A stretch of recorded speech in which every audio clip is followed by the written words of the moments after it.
Hey, you're about to enter the no screams zone. All right, here we go.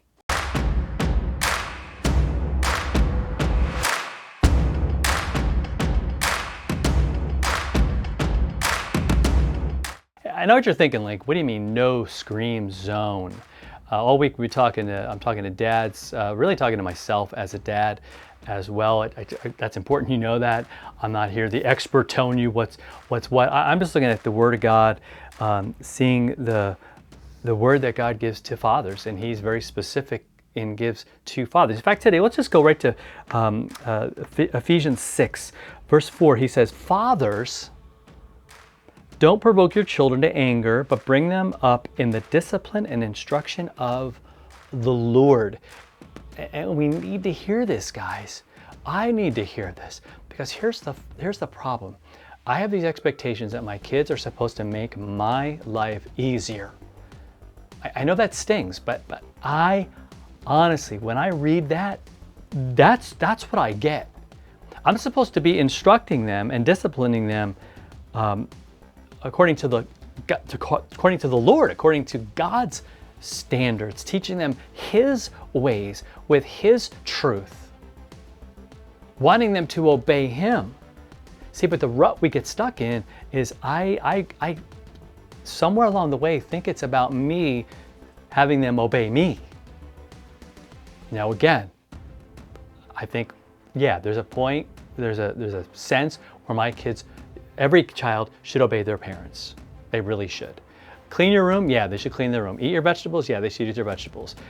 They're learning. They're hopefully going to do those things throughout their whole life, and they won't need us screaming at them and yelling at them. But a lot of times when I lose it, when I scream or yell at my kids or anyone else for that matter, it's very often not because they're not exhibiting the character of the Lord or running with His truth or experiencing. I'm afraid they're not experiencing His grace and mercy. I'm just mad because they were supposed to do this and they did something different. Now again, I might get upset because it hurts them and I'm frustrated and I don't know what to do. This helps us to refocus. And the thing to do, check your motivation. Like, why am I mad right now? Why am I upset? And a lot of times I'm upset because I know in my heart that I haven't taught them the way I should. I know I haven't given it the time that I shouldn't, and so I'm upset. And I'm more mad at me, but I take it out on them.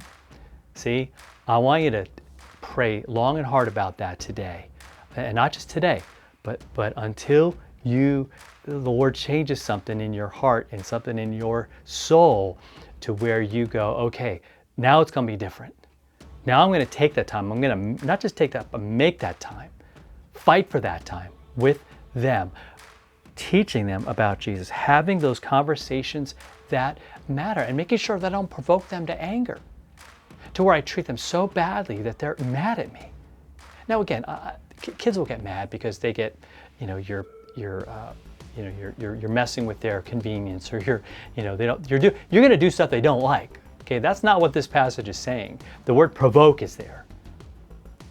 Like, you've gone too far. You know what I mean? There's no mercy, there's no love, there's no grace. Does God ever do that to you? No. Again, we're going back to what we talked about a couple of days ago with being grace-based. But the goal is that there would be discipline. There is going to be some do's and don'ts. There's going to be some instruction, but it's going to be of the Lord. And it starts with me. It starts with me.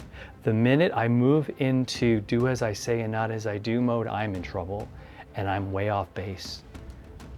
And I'm teaching them by my actions the wrong things. So really, it starts with me obeying God. It starts with me loving Him, desiring the relationship with Jesus, His forgiveness, His love, His mercy, and being fueled by that and guided by that, and I'm living that out every day, and my kids are going to see that.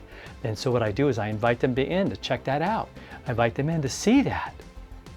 See, but if I'm acting one way and I want them to live a different way, a way that unwilling to do, or sacrifices, changes that I'm unwilling to make. I will tell you right now up front, it ain't gonna work. You're just gonna have frustration, and you're gonna go the opposite of what this passage is trying to say. He's saying, have discipline. Let there be instruction. But let that flow out of your obedience to God, your love for Him, your passion as far as who He is, and you're wanting to know more about Him. That's going to be infectious. Your kids are going to be like, man, I want to know about that God who brings freedom. Not that God who looks to beat down and looks to destroy and hurt and belittle and attack, but a God who looks at our weakness, looks at our sin, looks at our failures, looks at our faithlessness and gives us faith. Looks at my hatred and gives me love, and changes my heart and changes my soul and transforms me into a man of God.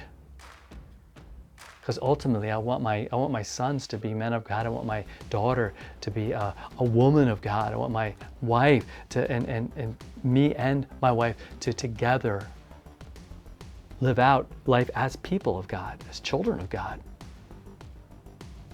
And again, inviting our kids to see that and to be a part of that. And that's what I want for you. I want that for your family. I want that for me. So let's be praying about that, and let's be looking and saying, okay, God, I'm going to do that. This is who I'm going to be. I'm going to stop with the provoking. I'm going to stop with those things, and I'm going to start discipline and instruction, and your way, not mine. All right, so if this helps you, hit that subscribe button and share this with somebody, and we'll be back next week. It's going to be VBS, Vacation Bible School Week, here at Christ Memorial here in Malvern. Again, if you haven't signed up, please do. We'd love to have you join us for that, learning about Jesus and His great love and protection for us, His comfort in a crazy world, man, in a wild world. He's just amazing and there for us. All right, so I'm going to be really talking to parents and everyone else as we go through just an incredible week of teaching. So don't want to miss that. We'll see you then.